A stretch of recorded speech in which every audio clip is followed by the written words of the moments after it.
When XPeng launched the new G7, they sold thousands in the first few minutes, or actually 20 a second, if you can do the math. But why has it been so popular? And is it better than the Tesla Model Y? Let's jump into it. Remember as well that XPeng only sold 141,000 vehicles in 2023 total for the whole year. That's less than BYD sells in a month globally. So this could represent up to 7% of their entire 2023 volume in 9 minutes. So that's how big of a deal this car is. So there's something about it that caught a lot of people's attention. So this isn't just hype. I would say that for XPeng, this is strategic, and I'll explain why. It comes right after a long quiet period where XPeng was struggling to gain some momentum, especially after the G6 model, and the demand slowed down for that. So let's put the XPeng G7 specs in a way that kind of makes sense. So you've got the 800 volt architecture, silicon carbide architecture, faster charging, better efficiency, so it's very efficient. Charging 300 kilometers of range in about 10 or 11 minutes in the real world anyway. Fast to charge, range in the real world anyway is 600 kilometers WLTP or 702 CLTC. 0 to 100 kilometers per hour in 4.2 seconds for the quick one, the dual motor one. Size, it's 4.75 meters long, which is very, very similar to a Tesla Model Y or the Zeekr X. 621 liters of space in the boot. And it also comes with XPeng's XNGP system, which is an alternative to Tesla's FSD system, basically. So the interior, really, really nice. Floating screen, premium looks, nice materials, very, very comfortable seats. Massive panoramic roof, flat floor, which is a big deal. That's awesome. So we're looking at a fast charging, long range, nicely spec'd, big Tesla Model Y competitor, basically, with proper autonomy. And yeah, no wonder people are interested in it. The price is the real shock, though, I think. Starting price is actually 42,000 Australian dollars or £21,500. That's for the single motor version with 600 kilometers of range still, WLTP. So if you go slow, you'll get that. Otherwise, it's maybe 500, 540 or something. Dual motor version starts at £24,500 or about 50,000 Aussie dollars. In China, that puts it right in the sweet spot for affordable cars, you know, affordable middle class families, that sort of thing, and well below a Model Y, which is a lot more expensive. In short, it's quicker, charges faster, goes further at less money, so it's just not that expensive. This has something to do with XPeng's comeback strategy, I think. XPeng has been struggling. Sales were down earlier in the year and the end of last year, so they've had to compete with BYD. Huawei backed ATO as well, even Zeekr. But this launch is clever because they've got the 800 volt architecture, which kind of makes it future-proof, very, very quick charging. The range is really, really good. So they've kind of spec'd it so that it's kind of future-proofed in a way. So pricing undercuts Tesla at a time where Tesla is not really doing so well as other brands. Also, XPeng recently announced a deal with Volkswagen to develop EVs for China, and they've restructured a lot of their leadership to cut costs and to streamline the things that are going on within the business, so the decision making is just quicker. So this isn't a lucky launch. They've definitely been doing a big strategy, a bit of a big overhaul for the company to get back into the race, I think. So who is the G7 for? If you want a family-sized SUV with real range that charges quickly and it's very, very comfy, this fits the bill. It's ideal for people doing daily commutes or longer trips on weekends and things like that, or people just, you know, that drive a lot, basically, on long trips. XPeng software as well, really, really good. We'll get into this in a second. XPeng software and tech are actually very, very good, often better than Tesla's in Chinese cities as well, at navigating the streets. It's a proper vehicle with big range, loads of power, so it will be great. It's basically flawless, in my opinion. Beautiful to look at, brilliant specs all around. Literally every spec is brilliant. So in my opinion, XPeng are one of the most underrated brands from China. Their vehicles are some of the very best, I think, in terms of how they feel to drive, the ergonomics, the seats, the steering, the specs as well, and also just the overall quality, I think. So if you're wondering as well how this G7 compares to the existing G6, which launched less than a year ago, actually, here is a very, very quick rundown of that. So size and shape, the G6 is more of a crossover coupe with a sloping roofline and a sportier silhouette, and it's been seen as a Model Y rival. The G7, this new one, takes a more traditional SUV shape, a bit more like a farm vehicle maybe, a bit more practical. The G6 length is 4.75 meters. The G7 is 4.75 meters. There's literally 3 mil in it, so nearly identical. The G7 has a longer wheelbase, meaning more cabin space, better rear comfort, things like that, and theoretically should be a little bit more comfortable on a highway. Theoretically, you'll probably not notice though. Practicality, boot space. G6 has 576 litres of space. The G7, 620. Rear seats in the G7 are more spacious, partly due to the extended wheelbase. Higher roofline as well, so lanky people like me can fit in there comfortably. The G6 focuses on a kind of more sleek aerodynamic sort of look to it almost.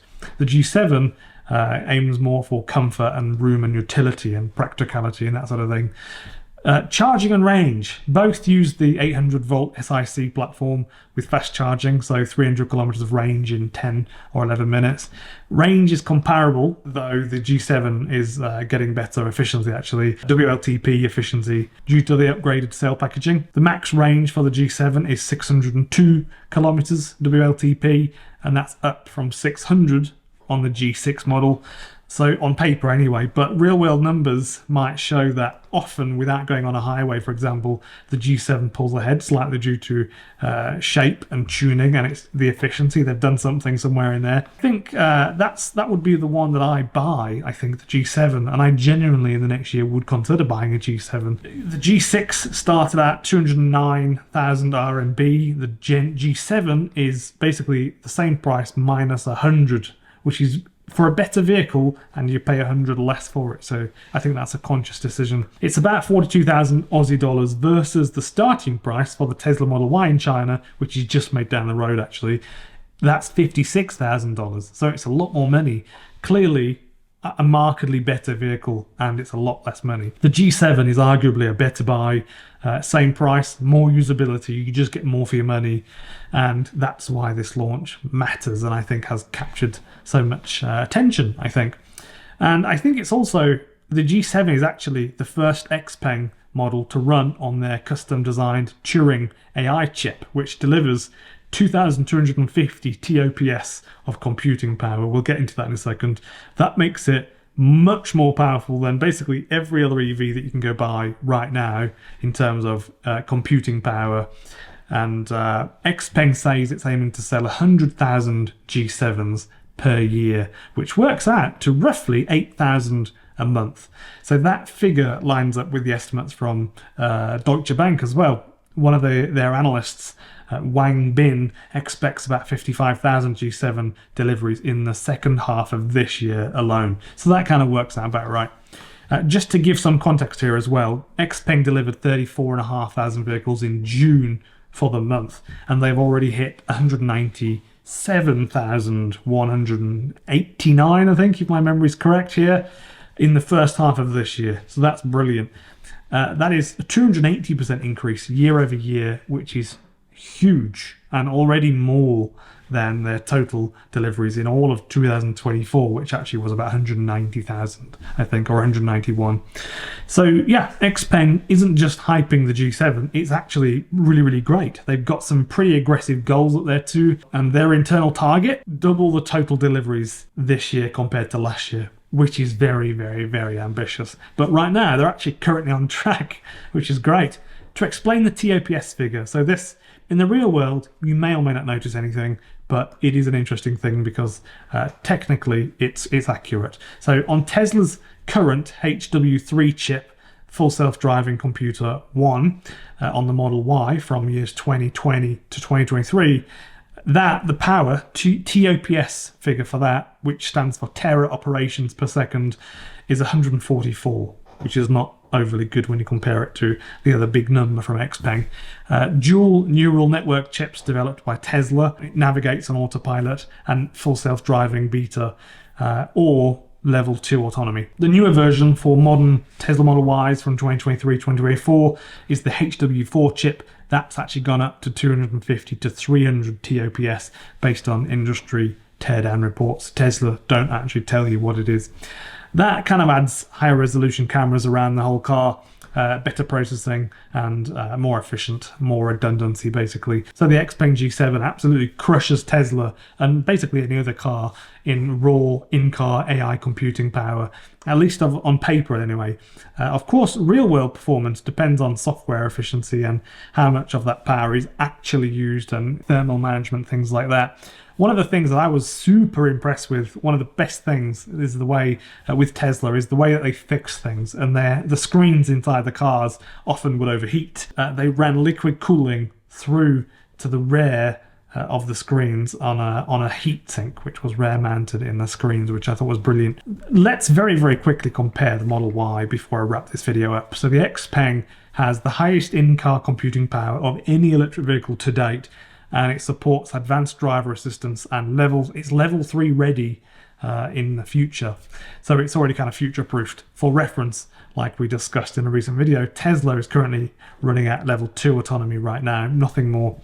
So the G7 comes with XNGP, which is XPeng's navigation guided pilot for city and highways. Most Tesla Model Ys, I almost said Model 3s then, come with the HW3 chip, which is 140 TOPS, and obviously the new one is 250 to 300 in the HW4 chip. Tesla's full self-driving software, strong, but still classified as level 2, definitely. Full reliance on vision as well, no LiDAR or radar. The bottom line is, I think, the XPeng G7 offers 7 to 15 times, depending on how you look at it, I won't get into that, more computing power inside the car than Tesla's current hardware, any other vehicle basically on sale today. But Tesla has more real-world data, longer software training, and stronger brand trust in Western market. And much like Apple, I think they're actually quite good at getting great results out of technology that is technically lesser, or the hardware is considered lesser quality. A good example of this is over the past 5 years when you compare Apple phones to Xiaomi phones. Apple still has kind of better videos, even though the cameras are legitimately just less good, but the actual net result that you get is just better, I think, with an Apple phone. And even though I use a Xiaomi, it's still pretty decent. I think XPeng has the hardware advantage, but software advantage right now currently would go to Tesla, I think. If XPeng nails this software, then they could be a major threat to Tesla in their smart driving era in the future. Thank you very much for watching. I really appreciate you being here. Whether you're just, you're new to the channel or you're not a subscriber, you are a subscriber, thank you very much for at least clicking. Your time matters. I appreciate that. If you want to support the channel, you can become a channel member here on YouTube, or you can join me on Patreon and become a patron. There's even a free tier as well if you don't want to pay anything, and you get deep dive videos and live streams every month. So let me know in the comments, is this car that you'd consider over the Model Y? Is it reasonably priced, or do you think it should be cheaper, given that they sell so little cars compared to BYD or Tesla? Do you think that should mean they are a bit cheaper? Can it actually be cheaper? To be honest, that's already kind of a rock bottom price for what you're getting. I read all the comments. Thank you very much. I reply to the comments as well. So see you in the next video.